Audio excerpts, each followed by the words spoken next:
Something seriously strange is happening to Ariana Grande. Her story is somehow both extremely exposed to the public and shrouded in mystery. In a bizarre clip, she claimed they did the Brighter Days memory eraser treatment to me, so I am having trouble remembering the details. She kept repeating that they are foggy, because at the Brighter Days clinic they do the memory eraser. She literally stammered, "The memory eraser, they erase my me." Everyone is talking about her unhinged new aesthetic, but they are missing the real horror story. Something is breaking inside of her.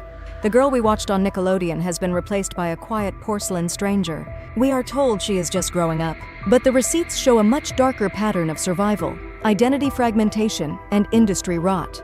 But the most unsettling part is not her new voice. It is the secret spiritual group she joined that might explain why she is willingly letting her memories slip away. Let us dive right in. The warning signs are practically screaming at us. It is rumored to be a total shift in her mental state. Look at her recent performances. Her music is dark, brutal, and chilling. She is singing about the end of the world. In her supernatural video, she is taken up in a possessed-like state up into a UFO. Her tour features apocalyptic scenes of decimated cities. It looks like a wild cry for help. Her fans are genuinely terrified. They say she looks completely drained and thinner than ever. Her style is a total departure from her pop princess days. She told the New York Times that for her Wicked role, it was really important to erase as much of myself as possible. But this progressive erasure is not just her choice. It is a mandatory Hollywood survival tactic. Look at how many idols actually stay the same. The list is dwindling every single year. They are all selling wellness, but they are erasing themselves with Ozempic, plastic surgery, and peptides. It is a progressive erasure of oneself. Where does this messy situation actually start? We have to go back to Nickelodeon. Look at the relentless innuendos and creepy, suggestive scenes filmed by Dan Schneider on Victorious and Sam and Cat. The 2024 documentary, Quiet on Set, The Dark Side of Kids TV, exposed how former child actors and writers described being put in compromising positions on set, all in revealing costumes and stylized scenarios. But Ariana has remained incredibly quiet about it. She never contributed to the documentary.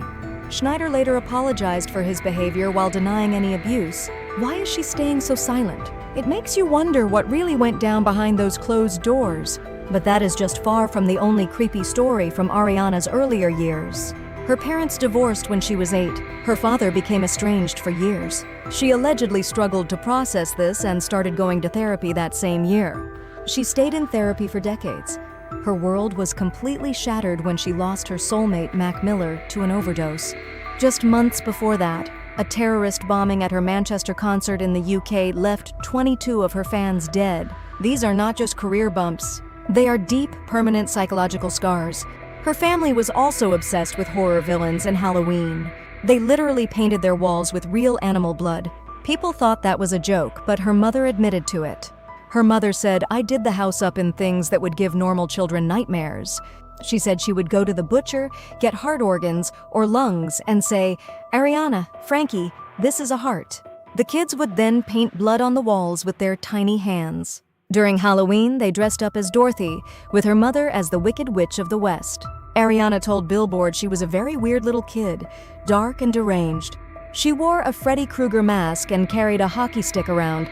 She admitted there was a stage when she was 3 or 4 where her mom thought she might grow up to be a serial killer.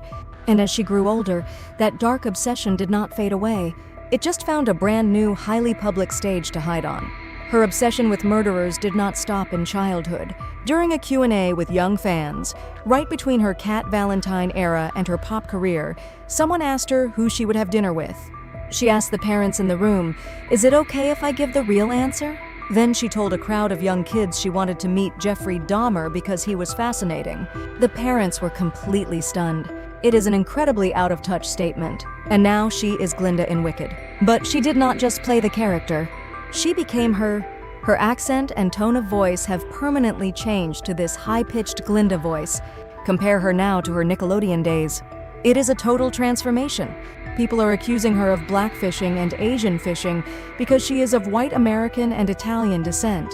They point to clips where she used a completely different accent, saying, "Can y'all get your ass in here? Come on, girl." I'm like, "There's my cookie. There's my juice, okay? Carry on."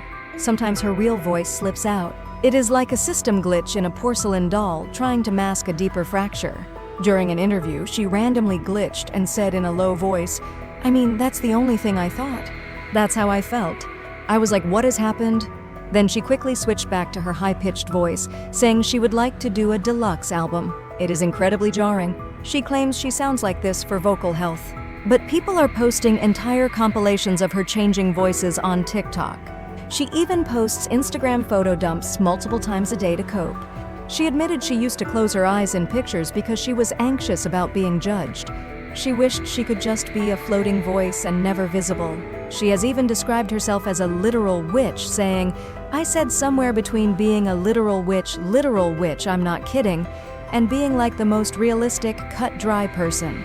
A bizarre claim that makes perfect sense once you connect it back to that controversial spiritual group she devoted her life to. But to understand her devotion to them, we first have to look at the severe memory loss she is currently experiencing. But this identity split is not a modern trend. Centuries ago, the philosopher Rousseau warned that high society completely kills your true retired self. Today, Hollywood uses this exact split as a survival strategy. Look at figures like The Rock or Oprah. They are no longer human beings. They are corporate products. And once the corporate product devours the human inside, the actual flesh and blood begins to warp. It is why stars like John Travolta undergo extreme physical changes to lock their public images in time. He is over 70, but he looks younger than regular 20-year-olds. Ariana denied modifying her face, even taking a lie detector test for Vanity Fair. It was supposed to be funny, but it felt incredibly weird. This fragmentation eventually leads to serious memory loss. Is that what is happening to Ariana? Is she using a dissociative state to protect herself from reality? She says there are whole years missing from her memory due to burnout. In a UK talk show called Chatty Man, the host reminded her of a weird show they did together 10 years ago with a drink cart. Ariana was completely blank. She said, "Wait, no. What weird talk show did we do?" When the host joked about her not remembering, she said, "It's not you, it was the boundaries." Then she admitted, "I am super serious. I am literally missing a few years." It is incredibly sad to watch. The industry is a modern-day coliseum. It is fueled by the suffering of its performers. It is a toxic feedback loop. When a star breaks down, the viral moments make them even more famous. The industry profits off their destruction. Ariana is very open about her demons. In a 2013 interview with Complex, she claimed she saw actual demons at Stull Cemetery in Kansas, which is called one of the 7 gates to hell. She said she took photos of them on her phone, and they watched her sleep. She ended the story saying, "I'm just going to chill and not feed into it because all it wants is fear. It feeds on fear." That same year, she joined the Kabbalah Centre, a school of Jewish mysticism famous for members like Madonna and Paris Hilton.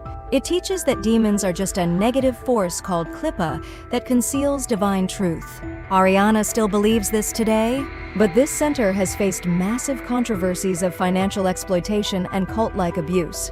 She recently said she befriended her monsters. She said she lovingly asks them to get her a coffee and come back in 15, and they do. She has a parasitic relationship with her alter egos. This brings us to the curse of the Wizard of Oz. Ariana is obsessed with this film. But look at the tragic story of Judy Garland. She was forced onto starvation diets as a child to keep a childlike figure. She was pumped with amphetamines by her mother and producers. This led to lifelong eating disorders, depression, and addiction. Judy called her own mother the real Wicked Witch of the West. Hollywood has learned absolutely nothing in 100 years. Are we watching another tragedy play out in real time? How long can anyone survive this level of erasure before there is nothing left? Rousseau was right when he said man is born free, and everywhere he is in chains. The dark social contract of fame is that the world knows your name, but they will never know the truth. What do you think is really happening behind her quiet porcelain mask? Let me know your thoughts in the comments. Until next time.